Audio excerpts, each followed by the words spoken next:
everyone, my name is Wennie Huang. I'm an art ambassador with Royal Talens North America. I teach at Parsons School of Design, the 92nd Street Y, Wave Hill, and the Pastel Society of America. I'm here in New York City and I'm looking forward to doing a demo to show you how to create more volume with Van Gogh watercolors. I'm going to start out by using a small 4 by 6 inch pad of Van Gogh watercolor papers and sketch the basic shape, cylinder, and sphere of the still life. After adding a diluted tone, I'm going to add some darker color to show this shade side of each of the forms. Then I'm going to be squeezing out some color. This is carmine, it's kind of a cool red, and also some vermilion.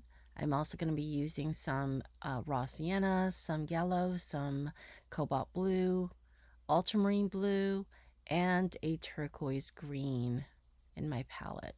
After sketching, I'm going to be adding, again, the light wash, just repeating the steps that I made in the sketch. But now I'm going to be looking at putting cool colors on one side over the warmer base of the mug. And this is, again, to create more depth and a sense of volume.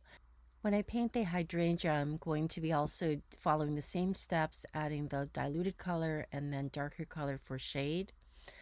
And then eventually adding a little bit more warmth to show the reflected color that's in the bright red backdrop. And here you can see me adding that with my big wide brush, using that backdrop to really delineate the shape of the mug, and also to make out the individual petals that are sticking out in some of the florets of the hydrangea. I'm also using it here to add the darker carmine mix for the shade color. I love these juicy colors. The Van Gogh watercolors are so saturated and a great value, so I use them in my teaching all the time. You can see me overlapping the vermilion color into the carmine shadow, and here I'm just getting a little more specific about some of the shade happening in some of the florets. So even though the hydrangea is not a solid volume, it's made up of florets, the general shape of it is a sphere. And to create that sense of volume, I've got to sort of maintain the light to dark proportions. Even though I'm going to be breaking some of that light up into sections to show where the florets are. So I'm dispersing the color, the warm colors, and also some of the greens, so the opposite or complementary colors around the florets to define those sections and into the shadows. And that includes the rim of the mug that faces away from the light, where it's going to be a little bit darker. I'm going to be also mixing some deeper color with ultramarine blue and burnt sienna and a little bit of that carmine, and noticing how even the blue color that's on the pattern printed onto the mug, it changes color. In the shade, it's darker and it has a little bit more purple.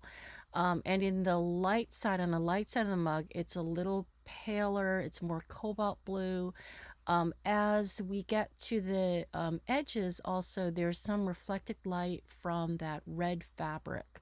And so that's going to, again, create sort of a purple hue. It's also going to tint some of the mug. You can see me adding the shadow now that's being cast by the mug onto the backdrop. And here's the finished painting. I'm pretty pleased with the way that it turned out. There's quite a bit of dimension to it. And there's nothing that says I'm done with this painting like peeling off the tape on the edges. Thank you so much for joining me for my demo on painting with Van Gogh watercolors to create more volume. I hope you'll try Van Gogh watercolors for yourself and enjoy them as much as I do. If you'd like to see more demos, you can follow my feed on Instagram at Wennie Huang Art, or you can look for my classes at the 92nd Street Y, the Pastel Society of America, and at Wave Hill. I hope to see you there.